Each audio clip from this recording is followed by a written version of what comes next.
बिहार के दरभंगा में कांग्रेस की वोटर अधिकार यात्रा के दौरान जो कुछ हुआ उसने देश की राजनीति में हलचल मचा दी। मंच से प्रधानमंत्री नरेंद्र मोदी और उनकी दिवंगत मां के लिए अपशब्द कहे गए, जिससे हर तरफ हंगामा मच गया। वीडियो वायरल हुआ, मीडिया डिबेट शुरू हो गई और बीजेपी नेताओं ने राहुल गांधी, तेजस्वी यादव और इंडिया गठबंधन पर तीखा हमला बोल दिया। लेकिन अब इस पूरे मामले में एक नया मोड़ भी सामने आया, जो न सिर्फ चौंकाने वाला है बल्कि कई सवाल भी खड़े करता है। जिस शख्स ने मंच से प्रधानमंत्री के लिए गालियां दी, उसका नाम रिजवी उर्फ रजा है। शुरुआत में से कांग्रेस समर्थक बताया गया, लेकिन अब जो तस्वीरें और जानकारियां सोशल मीडिया पर सामने आ रही हैं, वो पूरी कहानी ही उलट रही हैं। वायरल हो रही तस्वीरों में रिजवी बीजेपी के कार्यकरों में शामिल होता हुआ दिख रहा है। बीजेपी का पट्टा पहने हुए है और कई वरिष्ठ भाजपा नेता जैसे शिवराज सिंह चौहान के साथ उसकी तस्वीरें भी देखी जा रही हैं। इससे ये सवाल उठने लगा है कि क्या ये सब एक सोची समझी साजिश के तहत किया गया। स्थानीय पुलिस ने उसे दरभंगा जिले के सिन्हवाड़ा थाना क्षेत्र से गिरफ्तार कर लिया। वीडियो फुटेज और लोगों की शिकायतों के आधार पर केस दर्ज कर लिया गया। लेकिन अब सोशल मीडिया पे ये बहस तेज हो गई कि क्या ये सब वोटर अधिकार यात्रा को बदनाम करने की एक योजना का हिस्सा था।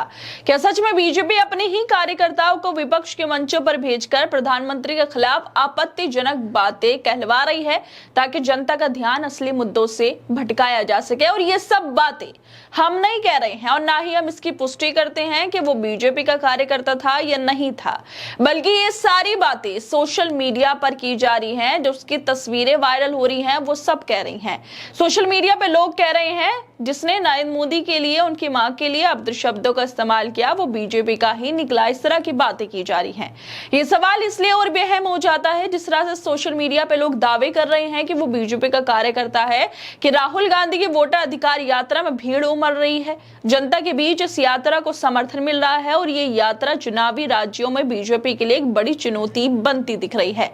ऐसे में अगर सच में बीजेपी कार्यकर्ता ही इस तरह की हरकत कर रहे हैं, तो ये दिखाता है कि राहुल गांधी को वोटर अधिकार यात्रा को बदनाम करने के लिए बीजेपी वाले क्या क्या कर रहे हैं। सोचने वाली बात यह है कि एक और भाजपा नेता मंच पर हो रहे इन अपशब्दों की निंदा कर रहे हैं और दूसरी तरफ सोशल मीडिया पे ये दावे किए जा रहे हैं कि जिसने ये सब किया, ऐसी अभद्र भाषा का इस्तेमाल किया, वो खुद बीजेपी से जुड़ा हुआ है।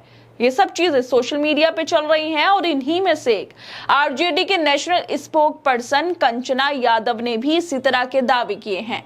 उन्होंने भी जिस व्यक्ति ने नरेंद्र मोदी के लिए, उनकी मां के लिए ऐसे शब्दों का इस्तेमाल किया, अभद्र भाषा का इस्तेमाल किया, उसको लेकर वो लिखती हैं कि मैंने कल ही कहा था कि ये मोदी को गाली देने वाला भाजपा का घुसपैठिया है, जिसे भाजपा ने प्लांट करके करवाया था ताकि वोट चोरी के मुद्दे को भटकाकर बिहार में दंगा करवा सके। अब सवाल ये उठ रहा है कि क्या बीजेपी इस हद तक जा सकती है कि वो खुद ही अपने कार्यकर्ता को विपक्ष के मंच पर भेजे, प्रधानमंत्री और उनकी मां के खिलाफ अभद्र भाषा बुलवाए और फिर उसी बात को मुद्दा बनाकर राहुल गांधी और इंडिया गठबंधन को घेरने लगे। क्या ये सब वोट चोरी, बेरोजगारी, महंगाई जैसे असली मुद्दों से जनता का ध्यान भटकाने के लिए किया जा रहा था? वोटर अधिकार यात्रा एक लोकतांत्रिक पहल है जिसका उद्देश्य जनता को जागरूक करना और लोकतंत्र को मजबूत करना है। सोशल मीडिया पे जिस तरह से रिजवी उर्फ रजा की तस्वीरें वायरल हो रही हैं, जिसमें वो बीजेपी नेताओं के साथ दिखाई दे रहा है, बीजेपी के पट्टे में भी नजर आ रहा है, जो बीजेपी का पट्टा है जिसपे उनका चुनाव चिन्ह बना हुआ है, वो पहने हुआ है।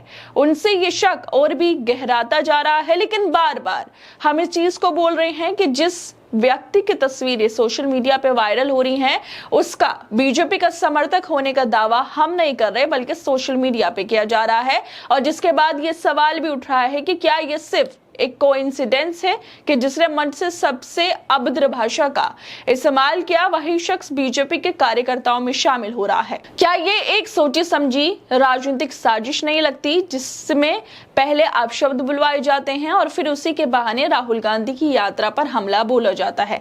क्या राहुल गांधी की लगातार बढ़ती लोकप्रियता और उनका बीजेपी और चुनाव आयोग पर खुला हमला बीजेपी के लिए इतनी बड़ी चिंता बन चुका है कि विपक्ष को बदनाम करने के लिए इस तरह के हथकंडे अपनाए जा रहे हैं? ये सारे सवाल सोशल मीडिया पर उठाए जा रहे हैं और इसी में मोहित चौहान नाम के यूजर भी लिख रहे हैं कि मोहम्मद रिजवी जिसने नरेंद्र मोदी को अब्यूज किया, वो बीजेपी लीडर शिवराज सिंह चौहान के साथ दिखाई दिया।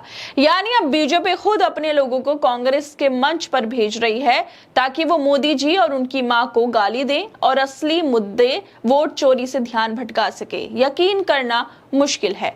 अगर ये सच साबित होता है कि मंच से प्रधानमंत्री नरेंद्र मोदी और उनकी दिवंगत मां के लिए अपशब्द भाषा का इस्तेमाल करने वाले शख्स वाकई बीजेपी का कार्यकर्ता है, तो ये वाकई बेहद शर्मनाक और अफसोसनाक बात है। सोचने वाली बात यह है कि कोई व्यक्ति सिर्फ राजनीतिक फायदे के लिए किसी यात्रा या नेता को बदनाम करने की साजिश के तहत इधर नीचे कैसे गिर सकता है कि एक मां को लेकर ऐसी घिनौनी भाषा का इस्तेमाल करे।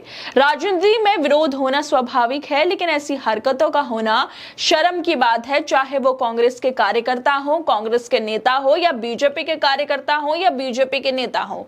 अगर किसी की मां को लेकर या प्रधानमंत्री को लेकर या किसी और नेता को लेकर इस तरह की भाषा बोली जाती है तो वो वाकई अफसोस की बात है और कार्रवाई भी होनी चाहिए। खैर दोस्तों, आप लोग क्या लगता है इस वीडियो को लेकर? हमें अपनी राय जरूर दें और बाकी तमाम खबरों को देखने के लिए जुड़े रहिए हमारे साथ।